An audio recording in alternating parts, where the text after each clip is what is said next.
Mist rose in a thick haze, obscuring my vision as we drove along the road by the sea, down to the Monolith. As we approached, I saw why it had earned its name.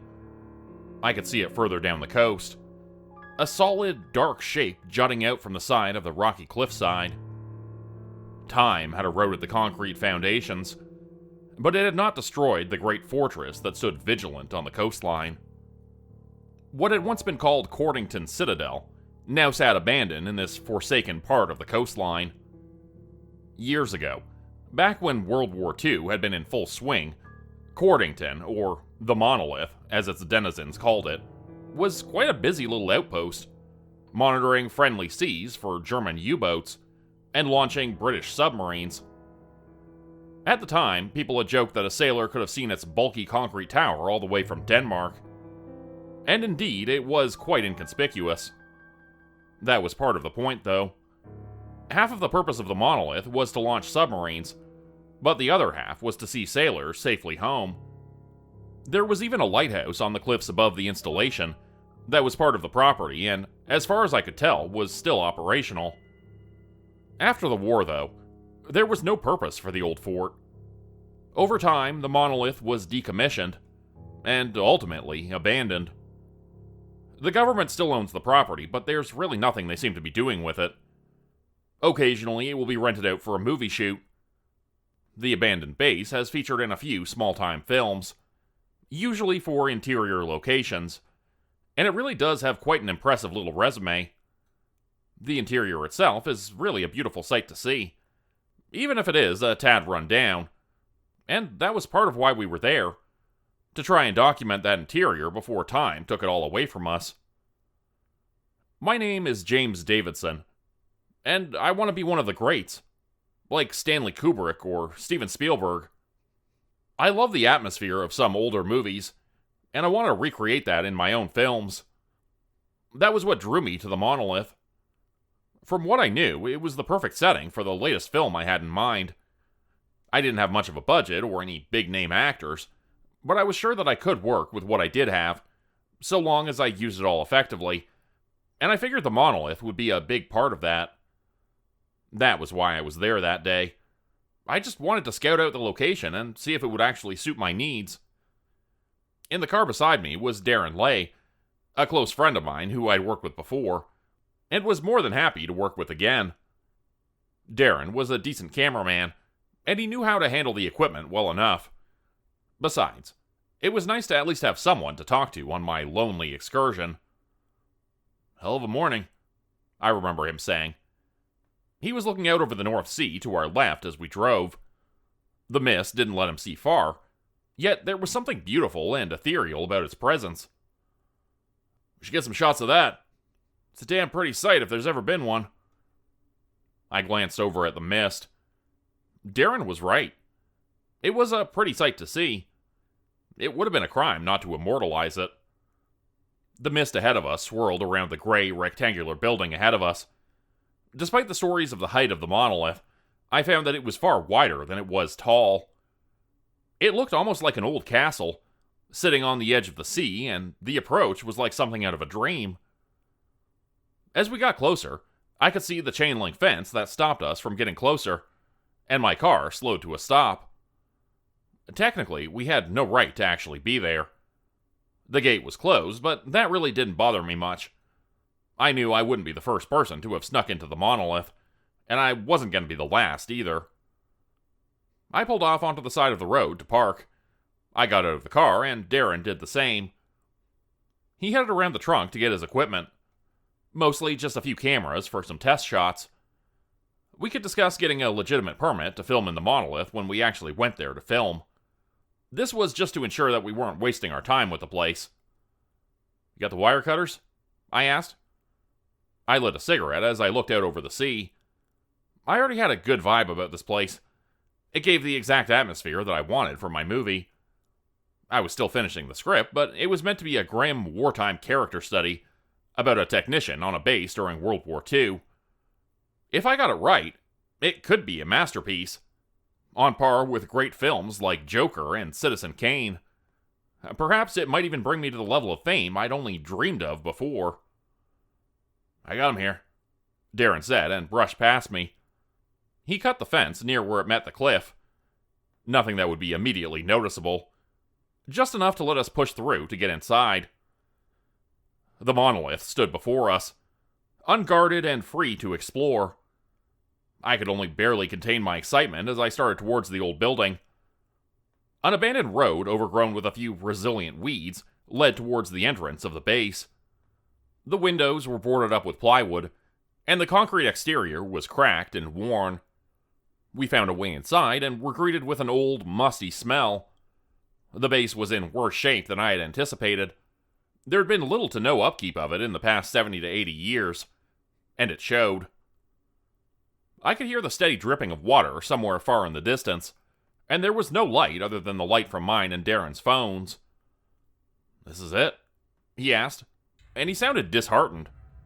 I won't lie, I was pretty upset too.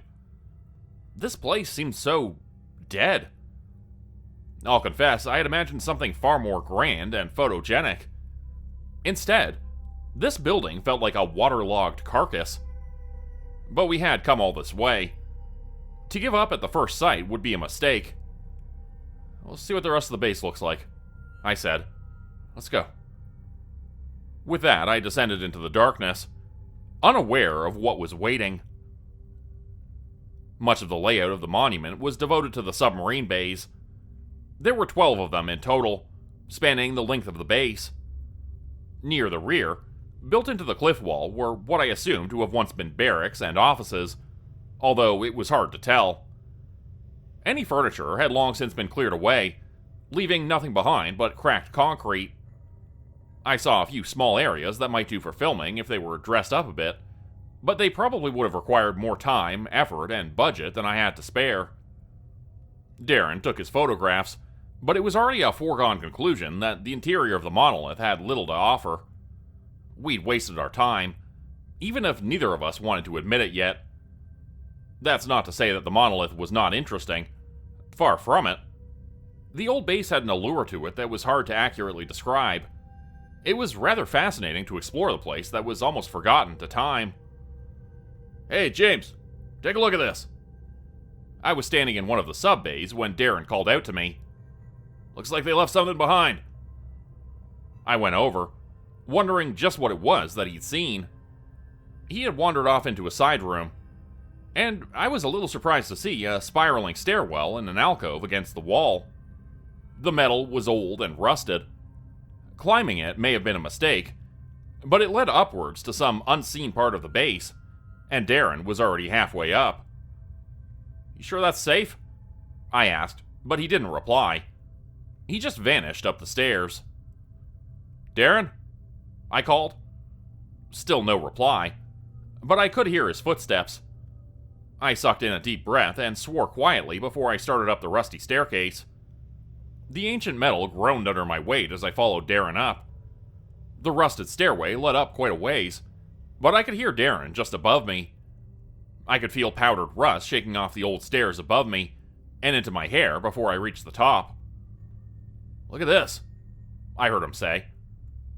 From what I could see, he was standing in a circular room that was more brightly lit than the rest of the base. I looked up to see a seemingly endless tower, with a spiral staircase curling around the walls like a tentacle. It took me a moment to realize that I was inside a lighthouse.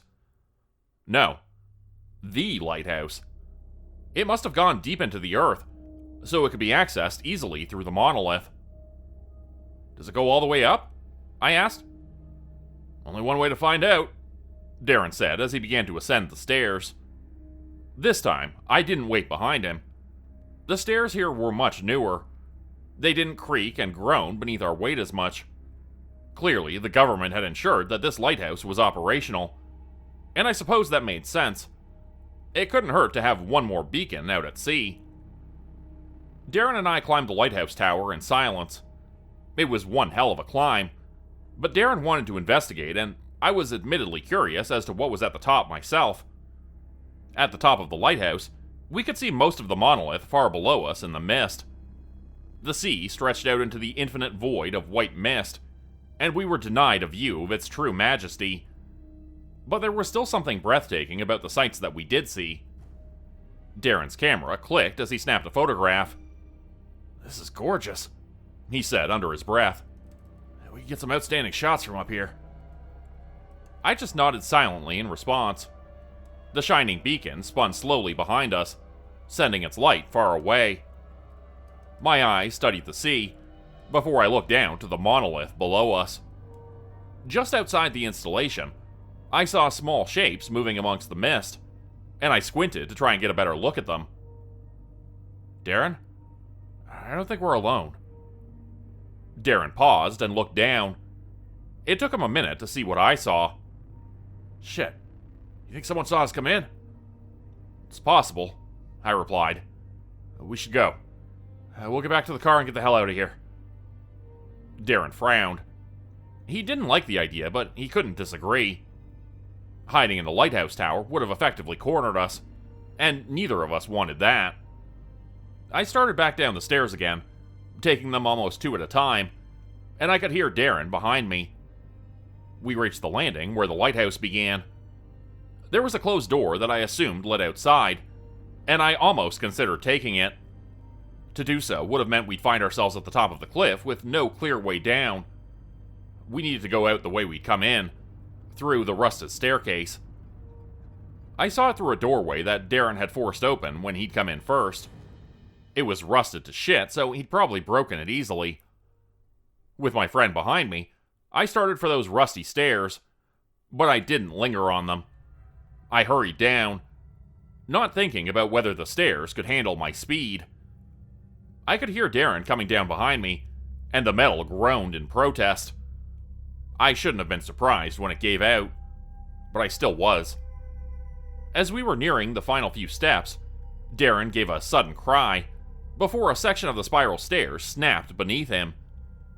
I didn't see him fall, but I saw him hit the ground, and I heard his cry of pain. "Fucking hell!" "Darren?" As I reached the ground again, I saw what had hurt him.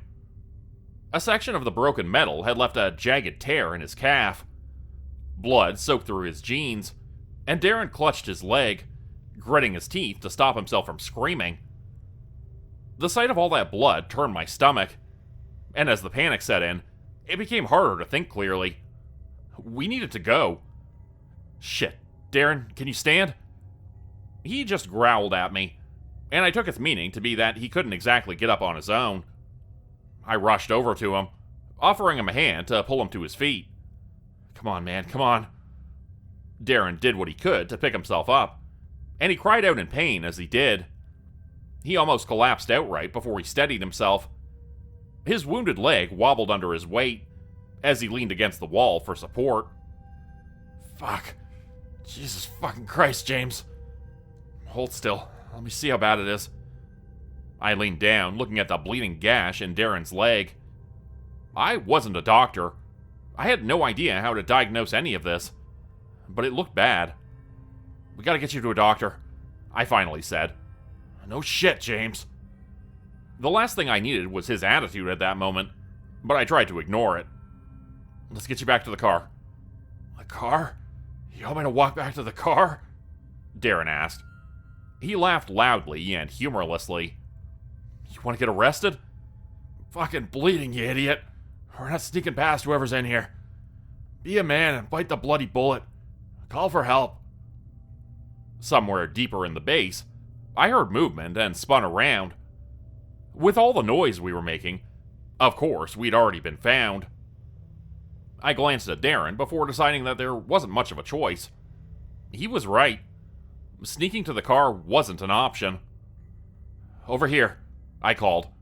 "My friend's hurt bad. Bring help."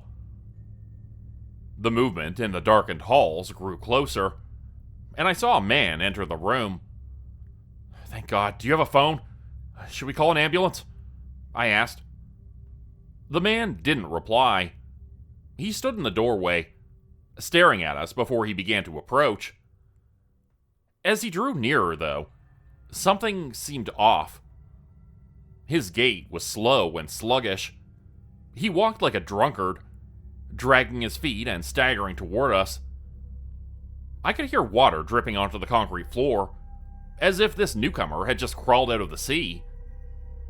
As he got closer, I could make out some details of his uniform.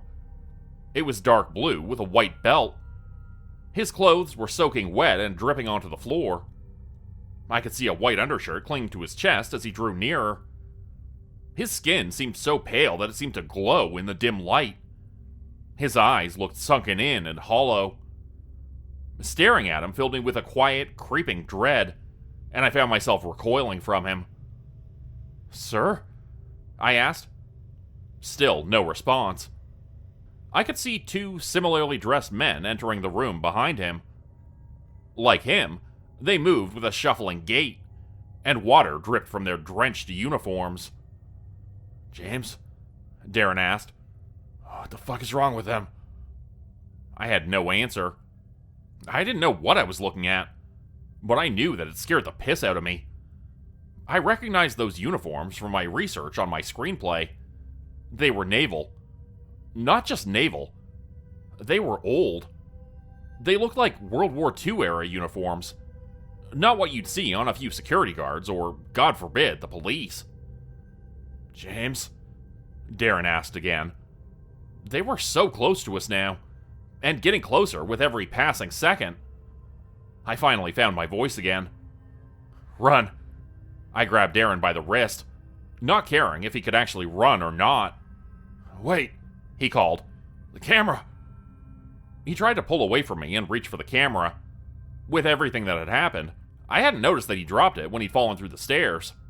I hadn't even thought about the bloody camera. "Leave it," I called, but Darren pulled away from me, almost collapsing to snatch the camera off the ground. I felt a cold, wet hand grabbing my arm in an iron grip. One of the dead-eyed sailors pulled me towards the door and yanked me off my feet. I watched as his companions grabbed Darren and began to drag him along the concrete floor, leaving a trail of blood in his wake as he struggled and thrashed in their grip.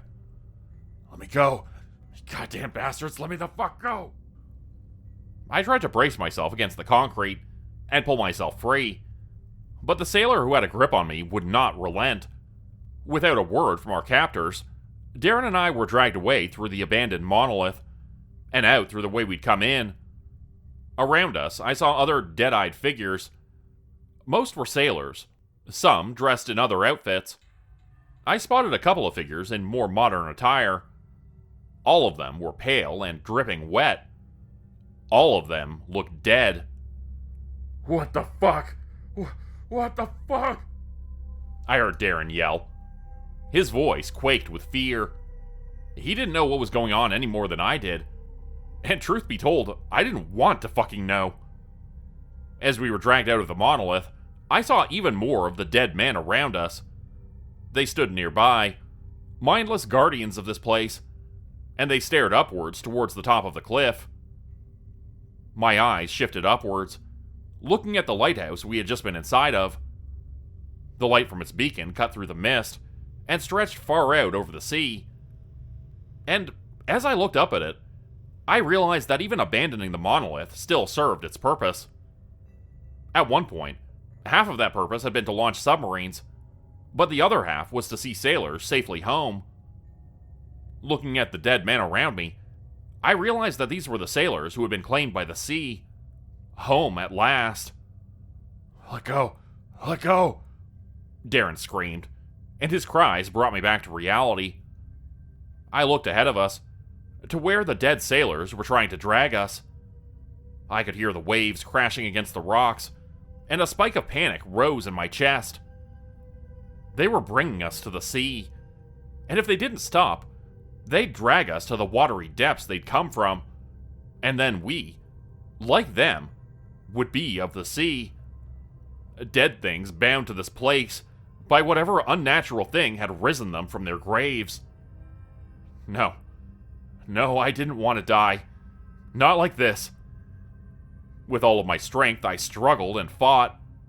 I brought my leg around to kick at the sailor who was dragging me, but he barely seemed to flinch, and his iron grip didn't let up.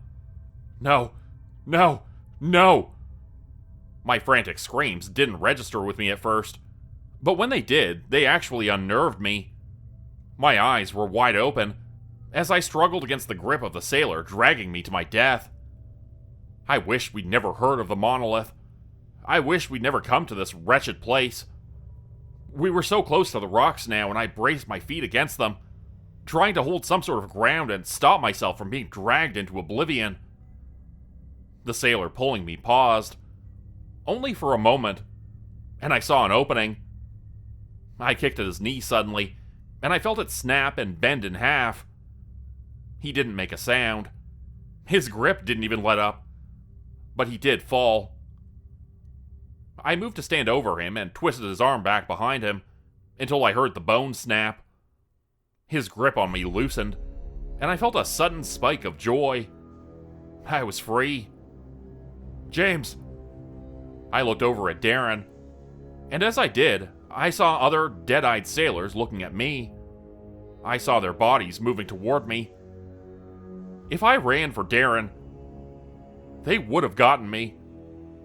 There was no way to free him and fight off more of those cold, undead things. No, I couldn't do that. I took a step back, clearing the way for the dead sailors to drag Darren to the edge of the sea as he screamed my name. James, help me! I couldn't, though. I had tried.